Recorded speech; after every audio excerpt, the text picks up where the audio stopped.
Good morning. Good morning.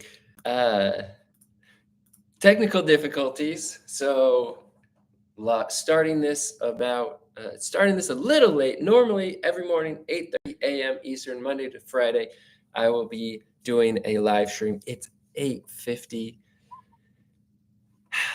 I ran into a few issues this morning, technical issues, user error, but anyway, we are here, we are live, and if you are tuning in, thank you so much for tuning in. Thanks for being here, taking some time out of your day. I'll try and make this as valuable as possible and pack it into something helpful. If you are watching this later, thanks for checking it out. Be sure to subscribe, tune in for the actual live stream so we can get some commentary going here.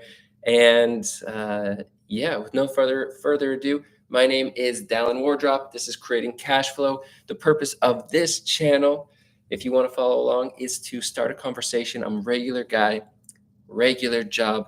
I'm not a financial advisor or anything like that. So I just am doing a personal deep dive into my finances, investments. I'm interested in ETFs, real estate, a bunch of things. And I want to be able to track my passive income, my money working for me, and share anything I learn here, start a conversation, and open up the dialogue between anyone here that is interested.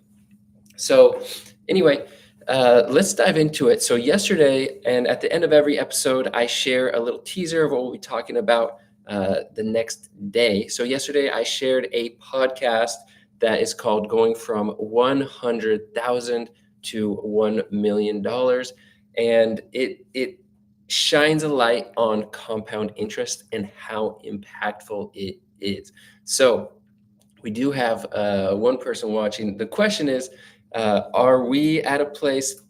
Do you have $100,000 invested yet that you plan on leaving invested, not spending on a home, not spending on a car, just $100,000 completely invested?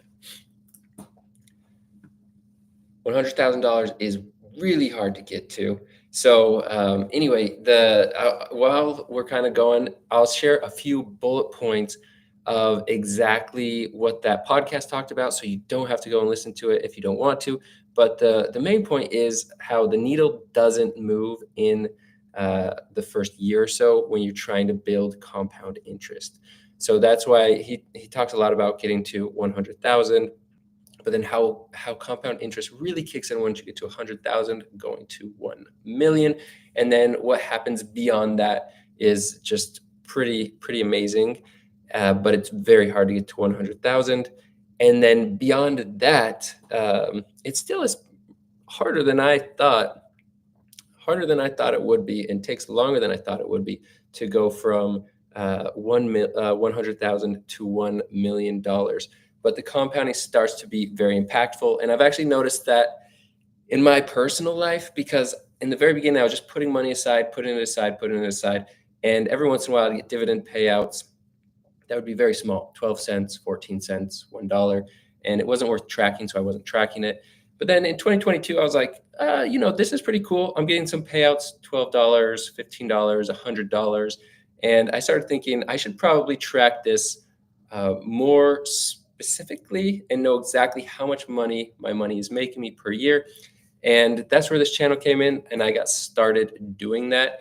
It was very eye-opening. And in 2022, I probably brought in about $2,000 to $3,000 in passive income.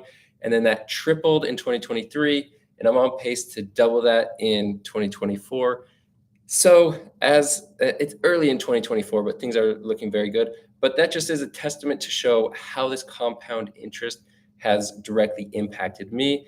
But getting to that first $100,000, getting to the first meaningful payouts, like over $20, over $15 from an ETF or stock that you own, it takes a lot. So the big takeaway for me is to stay motivated. One, if you're still going from 0 to 100,000, and two, make decisions that allow you to put money aside so you can really build that up. And I'm kind of at a point where now that I've built that up a little bit, I have a long way to go still. But a part of me is like, okay, I see that compounding. Maybe I don't need to put as much aside. So in one way, I feel very motivated to start putting more money aside. But on the other side, on the other hand, I'm like, well, that money is reinvesting in itself already. Do I need to keep putting money in there?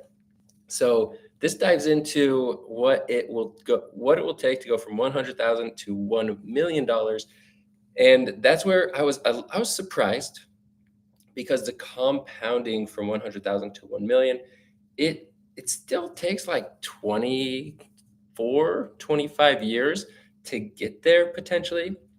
Obviously, it depends on how much you're investing every year or every month to add to the original 100,000, and it depends on the return that you're getting, but it still takes longer than I expected.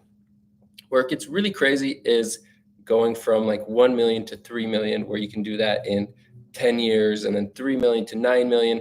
It just starts getting really crazy, and that's the real reason the rich get richer, because of compounding interest. And it takes some time, but the one thing that's true is the time's going to keep ticking. When I was in my 20s, I definitely felt like I need to be rich by the time I'm in my 30s. But getting rich slowly seems to be a much easier thing to do. And if you get rich slowly, it ends up being that you get rich pretty quick, especially there in the end. So they brought up a tool called calculator.net, which I went and checked out. It's worth checking out. You can put in your actual numbers, put in like how much money you're starting with right now, the rate of return that you're expecting to get over a certain period of time, how long you're expecting that, and then how much you want to contribute every month. So if you haven't checked out calculator.net, it's a free tool. It's calculator.net/investments, I think. And you can go in and play with that.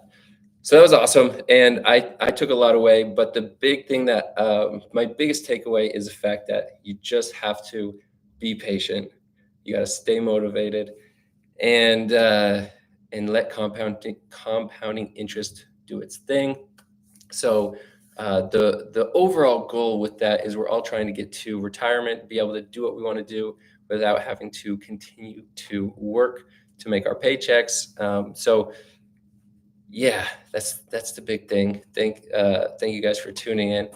And tomorrow, well, I'll leave you with a challenge. The challenge is to do something today, to put some money aside, even if it's $1, $10. Put some money aside that you plan on investing, that you won't touch for 30 to 40 years, because so far, based on historical data and based on my personal experience, it seems that that $10, when you come back to it in 30 to 40 years, like think about it like you're flushing down the toilet, but when you come back to it in 30 to 40 years, it's going to be worth $100, $120, and it will be extremely valuable. And if you can do that every day or set aside a certain amount every month, it really does grow and make a difference down the road.